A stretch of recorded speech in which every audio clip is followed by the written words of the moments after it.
Welcome to the Christmas Connection, where the magic of the season comes alive. Join your host, Dawn Mack, as she connects you to the heart of the holidays. From cherished traditions and inspiring stories to conversations with the people who make this time of year truly special. So grab a cup of cocoa, get comfy by the tree, and let's celebrate the joy of the season together. This is the Christmas Connection. Hello, friends. Today's episode is one that truly means a lot to me. My guest is someone whose work has brought warmth, depth, and authenticity to so many homes, especially during the holidays. She's a beloved Hallmark star, a gifted storyteller, a producer, a writer, and a passionate advocate whose heart for helping others is as inspiring as her performances. You know her from some of Hallmark's most beloved films, and she's back this season with a brand new movie, A Grand Ole Opry Christmas. Beyond her incredible body of work, she's a devoted advocate for Children's Hospital Los Angeles and the Alzheimer's Association, using her voice and personal story to make a real difference in the lives of countless families. It is my absolute honor to welcome the wonderful Nikki DeLoach. Hello, Nikki. It is a pleasure to have you here. Thank you so much for your time today. Thank you so much for having me. I really appreciate it. Oh, you're welcome. Well, I want to kind of start with your career because it has kind of taken you on this incredible journey as an actor, writer, producer, podcaster, philanthropist. I mean, all rooted in storytelling. And so, what do you consider the things that kind of tie everything together? My love for humanity and people and being of service in the world, you know, whether that's through making a movie that touches someone's heart or it's through the podcast of Mind What Matters and helping caregivers and helping to educate people on their health so that they can live longer, fuller lives.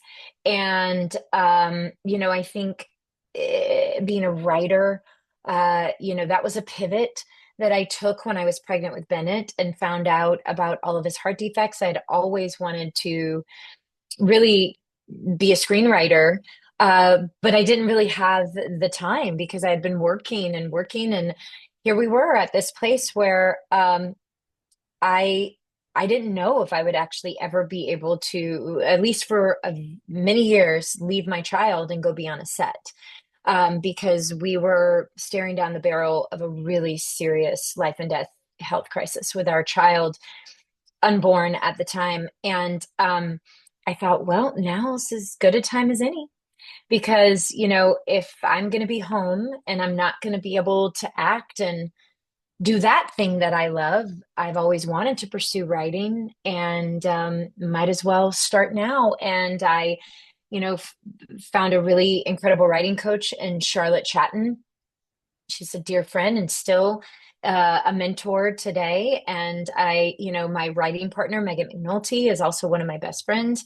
And so that's what we started doing 8 years ago. And so whether it is philanthropic or it's acting, or I also was an acting coach for 10 years, no matter what it is, it's just like, where can I be of service? How can I show up for humanity? And I think that would be the thing that is at the center of everything I say yes to.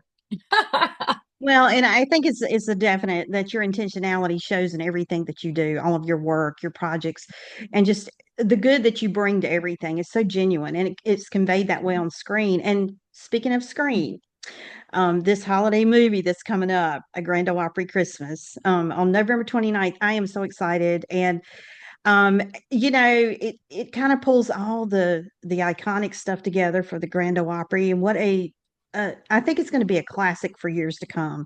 It's going to be the go-to movie that people are going to watch just because of the history of that. But when you first read that script, what was the moment or thing that made you feel this isn't just a Christmas movie? This is something really special? Oh my gosh. First of all, thank you for the kind words that you said before. I really appreciate that. I read the script with my writing partner, who also coaches me on my movies, Megan McNulty, and we read it together. And we cried because both of us have lost our fathers. No. We sobbed through the reading of this entire script. I have to give out a huge shout out to Hilty Bowen and Tracy Hendreen. They were our two writers, and they delivered a deeply meaningful, beautiful story and script. And as a writer myself, I am so well aware that like that foundation of having a very good script is everything. And I'm so grateful to them. And, it was one of the most profound experiences of my life, because when I tell you, like, it wasn't just a God wink, it was a God earthquake. Wow. The story is about this singer-songwriter, Gentry, who I play, who, had these dreams and ambitions, and they just didn't come to fruition for her. The luck didn't turn her way. And she is asked to come back to the Opry to celebrate 100 years and honor her dad, who was a country music legend, who was a part of this duo, who passed away when she was young. And there was a mystery around why he stepped away from music. And she never knew why he stepped away from music. And through the magic of the Opry and the magic of Christmas, she's transported back to 1995, when he is alive. So not only is she reunited with her father, what a gift, what I wouldn't give. As a daughter who's lost her dad. Yeah. But she also is charged with this assignment to figure out why he stepped away from music. And the answer, I won't give it away, is that Hallmark moment that touches your heart in such a beautiful way. And he also really gives her the courage and faith and fight and hope to believe that maybe her dream is not done, right? Mm-hmm. And so there's that story, so deeply connected to me and the loss of my father and what I wouldn't give to have more time with him, and his belief in me as an artist, as a singer specifically. But I mean, he loved my movies, but music was my love language with my father. And I grew up on the Opry, all of the country music greats, and my dad saying, if you work hard enough, maybe one day you will be up on that stage. And the Opry was always a place that we had always talked about wanting to go and never got to before he passed away. And so, hey, if your parents are still alive and there's a place that you want to go, go. But I walked away from music because it was such a creative wound, just like Gentry. I just, I was in a music group, worked so hard to see that dream come to life, only to see it come apart in the most traumatic, awful way. We were signed to Lou Pearlman. He ended up going to prison for really horrible criminal activity. And our record company, RCA, understandably dropped all artists that were associated with Lou. Wow. And, we were like, everything, and just one day it was just gone. And the creative wound and the heartbreak that it left in me, and just the disillusionment of how people can be, I just walked away from music. A couple companies reached out about solo deals and stuff, and I was just like, nope, I don't want anything to do with it. And walked away from something that gave me such joy, which was performing and singing and dancing. And, I know that was a heartbreak for my dad too. So then to have the script, it's not just at the Opry. It's not just a girl going back in time to see her, but it's the dream of being a singer-songwriter. And so now it's moving me into having to sing for the first time again in years, and working with a vocal coach. And the first time I went in to do that, I just sobbed because I missed it so much. Oh, wow. And then doing it with Chris, who has been one of my dearest, longest friends. We did our first show together in 2004 and have held each other up and been there for each other through the ups and downs of this industry and of life. And the story, these two characters are best friends that grew up with each other. Oh, Like wow. here, Chris and I, like, we're like, we don't even have to pretend. Mm-mm. Like this is us. This is who we are, obviously without the romance because he has Julianne and I have Ryan, and there was Right. never any romantic connection in our friendship. But that base of like deep friendship, you would do anything for each other, Hmm. that we don't need to even act. It's just there. And it was so easy for the two of us. And we just kept everything. Oh, and also, the full circle moment of getting to work with Claire and Nita Pruen, the director again, and Eliza Marr, who I did Taking the Reins with when I was in deep anticipatory grief. My dad was dying and waking up every day in fear and anxiety that is today going to be the day, because I knew I wanted to be by his side. I knew I wanted to be there at the very end. And, those two women being such a rock, what a full circle moment 4 years later to do this movie together. It is not lost on me that that is also part of the miracle with the Hmm. three of us being reunited. And so there are so many pieces of this movie that I felt my dad had his hand in, that God Hmm. had, a hand in. And it is one of the most profound experiences of my life. And I just hope that people feel when they watch it, right? That the loved ones that we've lost, they never truly leave us. Right. And that it's never too late to live out your purpose and your dream and find your joy. And then it's also, you know, it's it is never too late for there to be a miracle in your life. That's right. And this whole experience, it was certainly a miracle. It's almost like the movie was written just for you because the parallels are uncanny. I mean, The, divine can you even intervention is Yes. definitely in the mix. I mean, I agree wholeheartedly. And I think about if you'd have pursued music, how your life might have been different from where it is. And Totally. so Totally. And it that's the thing. It's like I say this all the time. We often can't control the things that happen to us. right, But what we can do is find meaning, especially inside the pain or inside the hard, and never give up hope.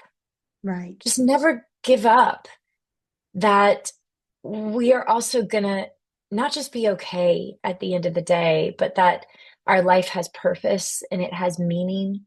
mm-hmm, And it's so much bigger than we think it is. mm-hmm, And the legacy that we leave in this world, the impact, the potential for that to be of service in the world and give back and, help other people, all of that makes a difference. And so when life knocks us down, and it has knocked me down more times than I can possibly name. And every single time it was my faith that got me back up on my feet. mm-hmm. And I'm so grateful for that. And that also kept me going and kept me believing and having the hope and faith that at the end of the day, if I just do the right thing and put one foot in front of the other and show up for others and live my life in a certain way and keep fighting and keep moving towards the things that I love and I'm passionate about, that it would all work out, and it's not going to look the way that you think it is. No, it never It does. never does. And we have to let go of that. Right, And we just have to trust that wherever we end up and whatever we end up doing, it's less about the thing that we're doing and more about the how we that's are right. doing what it is that we're doing. And I you would know? dare say the legacy that you're leaving as you go through your career and just all the work that you're doing, especially with the Children's Hospital of Los Angeles and the Alzheimer's Mm. Association and all the people that you're impacting. My dad has dementia, so I Oh, I'm know so caregiving sorry. firsthand. Yeah, My you mom is do. elderly. I still have both my parents, but they have different health and just the impact that you're making through your own personal experiences that you've been able to pour into these two organizations to just make them the best they can be and of benefit to others who are going to go through similar things. You're to be Oh, commended for that. So thank you for your contributions and giving back and feeling compelled to do so. You thank you know, for saying that. I've often said in times of tragedy and challenge, it'll either make a person bitter or better. And you have to Ooh. determine how you're going to proceed, especially if you lose a Mhm, loved one. Some mhm. people, it really challenges your faith. And in that moment, you have to decide, am I going to cling to God or depart from him? And so it's a Yeah. crossroads, but it's really what you do Bitter with or that, better. That's so that good. matters. That is so good. Bitter or better, because I was just Yeah. actually having a similar conversation just before this. And that is it. Because, and the way I see it, it's like we get this one precious life. I don't know if we come back in some way, form, or Right. whatever. Like, I don't know what that, I don't know. I don't have all the We've answers, but never done it before.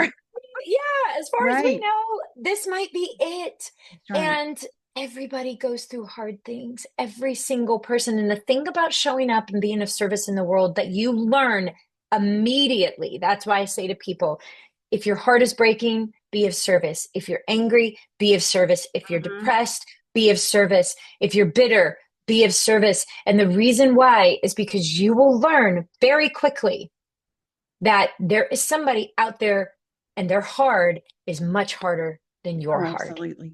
And Absolutely. and and it's also when we choose the bitterness, then we miss out on the That's so true. preciousness and fragility and joy and connection that life has to offer. We do not want to get to our deathbed taking that last breath and be like, I wasted it Right. being That's right. angry Hmm. or being bitter about what I didn't get, instead of, wow, thank you, God, Hmm. for letting me, even in the hard, see the miracles. Hmm. Yeah, And then, onward after you're gone, the work continues.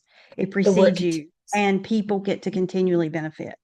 Just like Yes. watching any of the movies. And I think the movies you receive and you do are gifts that are given to you because of what you're putting out into the world. I think we get back what we put out. So Oh, thank you, thank honey. I you for appreciate that. everything that you're doing. You're an amazing person. And I'm just so grateful. I'm looking forward to the movie, but I'm grateful that you take the time because you're incredibly busy to pour Oh, yourself into these things that matter to you from a personal standpoint, but also matter to so many others, and it's making a difference. So thank you so much for saying that. That means everything to me. I always say I have the best job on the planet. you really do. I'm so lucky. But the thing that I'm so passionate about, that wakes me up, that brings me so much joy and meaning and purpose, is being able to show up for other people and be there for them. And whether it's at Children's Hospital Angeles with the Benny Bracelet, which, I shout know. out to the Benny Bracelet, everyone, go to my Instagram. It's a great gift for the holiday season. Proceeds go to Children's Hospital Los Angeles, services all 50 states and 90 countries. It Wow. is one of the leading health institutions in the world for children. Um, but or at Mind What Matters, and getting to put literally finding like money in the pockets of caregivers so that caregivers can take care of themselves, because that is so hard. I'm so sorry that you are going through this with your parents, with your dad, dementia, Alzheimer's. It is the hardest of the hard. And then when you have, your other parent, your mom, who is also older, and you also have to caregive, that is so much. And we have got to show up for our caregivers. We have Mhm. got to be a source of strength and community for them. And so that's what the podcast is about. Not feeling alone, listening to stories, also talking to other doctors that say, hey, this is how we have to take care of ourselves and give care to us, Mhm. right? Because this is our one precious That's life too. right. We want to be there for our parents and we want to give care to the people we love, but also we have to take care of ourselves inside of that. And so that's what that podcast is about. And then the work I get to do with Ashley at the Alzheimer's Association with the Dance to End Alls, this last year when we did the Dance to End Alls, we raised $300,000, and that money we got to pour into research. The NIH had cut its research this year for Alzheimer's and dementia. It's a heartbreak. It is gut wrenching Yeah. to so many scientists and researchers who have been some of these studies 15 years long, 20 years long, 10 years long, but we got to fund one that was, Mhm. I think, 15 years in the making that was going to completely go away. And we got to take that money that all of us as a community raised and to fund that study. They are studying a man who has a double gene for Alzheimer's, but he never got it. Wow. So we need this research. We need to understand why. What is it in his biology that he had? What did he do right? So that Mhm. we can make sure that people have this information and so that people don't get this disease. We are learning that it is preventable. So what can we do to prevent ourselves from getting this horrible Right. disease that right now there is no cure? And Yeah. so I think being able to be a part of these missions and show up, I can't like I could not in good conscience have any kind of platform. And, I don't have the platform of say like, a huge star with like 10, 15 million, 20 million, 50 million people following me. I don't. Right now, I have what I have. And guess what? It is in a strong, great, passionate group of people that are following me. And you know what? Whatever I can do with whatever platform that I have, I'm going to do it. Period. Yeah. But you're making a difference. And I think over time that just continues to grow and grow. And I thank pray you it does. for funding that research. Um, I am thinking about the strides that the researchers are going to be able to continue now because of this. I mean, it's not lost on me or anyone that has dealt with any of this stuff that Mhm. understands the importance of what you're doing. Mm. Because without it, the research would have ended in that one grant It and sure many would have. others like it. And and you've got to have that to kind of get to root causes to find out how can we prevent this? How can we Yes. prolong it? Is there a Yes. possible cure? I mean, you don't know. Yes. And the only way you get to that is through research, sustained Correct. research, That's right. So Yeah. thank you for all you do. You are a light in this world that we so desperately need, Nikki. So thank you. Oh, well, back at you. And I send you so much love with Likewise. what you are facing and what you are moving through every day as a caregiver. And I will keep you in my heart and in my prayers and both of your parents and just take care of yourself. Find something that brings you joy every day and do it, even if it's for 5 minutes. Let it sustain you Hmm. and and just thank you for all that you are doing because what sacred holy work it is to show up as a caregiver. Yeah. It is an honor, and it sometimes doesn't. It's hard, and it sometimes Oof. doesn't feel that way. It's so hard, Yes, but most of the time it doesn't feel that way, but it I it really is. I thank your focus of the caregiver because as a caregiver, and you were one yourself. I mean, we forget to take care of ourselves. We have to be at our Oh best to yeah, be at our best for those we're taking care of. So it's so 100%. important. It cannot be neglected or overlooked. Mhm. So, well, Nikki, I appreciate your time. I know you've got to get to other places, and I just thank you Mm. for taking the time to speak with me on the show and out of your schedule because oh my gosh, I know how busy you are. So this is an honor for me to be able to speak with you and to talk about all your amazing work that you're doing. Well, back at you. Seriously, thank you for taking the time to talk to me and to shine a light on not just the movie, but on causes that we both Right. love and care about so much. So I really, really, really appreciate that. And thank you for Okay. your kind and generous words. It means the world. Thank you. And you take Mm. care and have a You too. wonderful holiday season. We look forward to the movie and would love to have you back anytime to talk about your causes and just how I can help promote your work. Oh my gosh, I would love to do that. Are you kidding? I could talk about it all day. Let's do it. Yes, Let's do that. let's do it. All right, Okay. great. Thank you, Wonderful, Nikki. honey. Take care. Mm. Bye. Bye. What an incredible conversation. I would like to thank Nikki DeLoach for being my special guest. It was such an honor to speak with her. Nikki's heart, her passion for storytelling, and the purpose she brings to her work on and off screen are truly inspiring. I hope her words encouraged you as much as they did me. And don't forget to catch her brand new holiday film, A Grand Ole Opry Christmas, premiering Saturday, November 29th at 8 p.m. Eastern on Hallmark Channel. Thank you so much for joining me today. If you enjoyed this episode, be sure to follow the show on all streaming platforms and our social media. Share it with a friend and stay tuned for more wonderful conversations. Until next time, wishing you joy, peace, and a beautiful holiday season. Thanks for joining us for another heartwarming episode of The Christmas Connection with your host, Dawn Mack. Stay connected with us all season long at ChristmasConnects.com. Follow us on social media, on Facebook at The Christmas Connection, on Instagram, Threads, and TikTok at Christmas Connection Podcast, on Blue Sky at Christmas Connects, and on X at TCC_XMASPOD. From our hearts to yours, thank you for letting us be part of your holiday season. Until next time, keep believing, keep sharing the joy, and keep that Christmas spirit shining bright.